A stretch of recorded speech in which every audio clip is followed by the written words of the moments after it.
Hello guys! Welcome again sa aking vlog. For today's video guys, ito na yung day 3 sa ating pag-exercise. At pinamagatan ko nga itong Balik Alindog, Picos Warrior ng Batangas. Aba naman, naka day 3 na ang ate nyo. Sa tunay lang guys, parang ayoko nang bumangon kaninang umaga dahil iniisip ko na namang mag-exercise. Aray ko, natila bang may nararamdaman ako sa likod ko at sa mga braso-braso ko. Pero kinukonbinsi ko talaga yung sarili ko na hindi kailangan mo bumangon para to sa goal mo. Yung goal mo na maging 35 kilos na lang. Ay hala, hindi. Kasi parang kanina sinusubok talaga yung katawan ko. O yung sinusubok lang yung katamaran ko. Ay hala, hindi. Charot. May time talaga na ganito guys na kapag nag-exercise ka is parang ayaw mo nang umulit. Lalo na kapag nagiging effective na sa'yo yung exercise na ginagawa mo dahil sumasakit-sakit na talaga yung mga kasukasuan mo, yung mga bandang braso mo. Sabi ko nga sa partner ko kahapon pagka uwi niya na ang sakit ng katawan ko. Sabi niya naman ibig sabihin effective yung mga pinaggagawa mo sa buhay mo. Aba naman. Kung ang iisipin mo lang guys is yung sakit ng katawan mo at yung katamaran mo, abay wala ka talagang paroroonan. Parang sa buhay na lang din yan guys. Kung tamad-tamad ka sa buhay, abay hindi ka makakaon sa hirap. Kaya habang bata pa tayo guys, alagaan natin yung katawan natin, wag natin siyang abusuhin. So tama na sa panenermon guys, meron muna akong ikikwento sa inyo ulit. Alam nyo ba nung nagkaroon ako ng PCOS since 2024? Dami talagang nagbago guys. Sisimulan ko sa sarili ko. Unang-una na lang yung malaking pagkataba ko, tapos yung pagiging moody ko. Sundan mo pa ng pagiging emotional ko lagi. At dahil dun guys, is may mga bagay din akong nagagawa na hindi ko rin maintindihan or nakakasakit na rin ako ng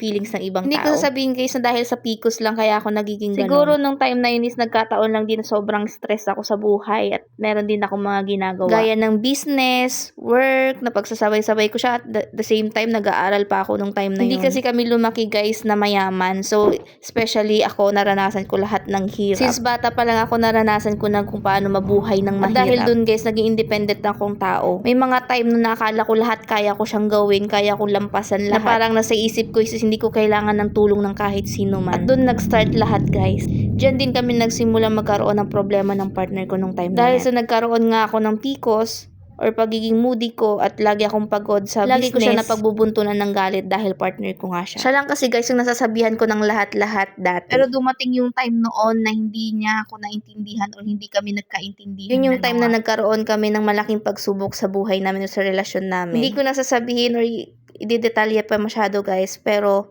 doon nag-start lahat kung ano man yung nangyari sa amin dati is dahil din doon sa mga nangyari sa akin. Hindi ko naisip yung mga tao nga sa paligid ko na gustong tumulong sa akin. Kasi akala ko dati kaya ko lahat. Lagi lang ang iniisip ko noon is paano ako makakatulong sa iba, pero yung sarili ko hindi ko inisip kung paano ko siya matutulungan. At ito na nga guys, dumating ako sa punto ng buhay ko na na-realize ko lahat. Na-realize ko na minsan hindi mo kailangang maging selfish sa sarili mo. Na-realize ko na kapag may mga taong gustong tumulong sa'yo is tanggapin mo. Wala namang masama guys kung tatanggap ka rin paminsan-minsan. Pero mas okay pa rin na ikaw yung nagbibigay kaysa ikaw yung tumatanggap. Yan yung laging tinuturo sa akin ng ate ko guys, na mas okay na ikaw yung nagbibigay kaysa ikaw yung tumatanggap. Pero may mga time na kailangan mo talaga ng tulong ng ibang tao. At dun pumapasok guys yung mga kabutihang ginagawa mo. Hindi ko naman sinasabi na kapag gagawa ka is kailangan mo humingi ng kapalit. Laging tinatanong ng karamihan sa akin guys kapag may nakakausap ako, bakit daw napakabuti kong tao? Hindi naman talaga ako mabuting tao guys, totoo lang. Yung mga ginagawa ko lang guys yung mabuti. At hindi ako yun. At alam ko guys, hindi ako perpektong tao. May flaws din ako, marami din akong pangit pero na sa likod ugali. Ng pangit na ugali na yun guys, na pangit na karakter ko, mas pinipili kong maging mabuti. Mabuti sa kapwa, magulang, pamilya, kahit kanino man maging mabuti. Dahil yun na lang guys ang libre ngayon, maging mabuting tao ka. Walang bayad yun. Maging mapagpatawad ka sa kapwa mo kahit anumang kasalanan gawin nila sa'yo, patawarin mo sila. Pero wag kang magpapaabuso. Okay lang na maging mabuting tao ka guys, pero wag na wag mong hahayaan na tatapakan ka ng kahit sino man. Libre maging mabuti at libre din lumaban paminsan-minsan. Iba pa rin yung tao na marunong lumaban lalo na kapag nasa tama ka. Yan naman yung laging sinasabi ng tatay ko sa akin guys, na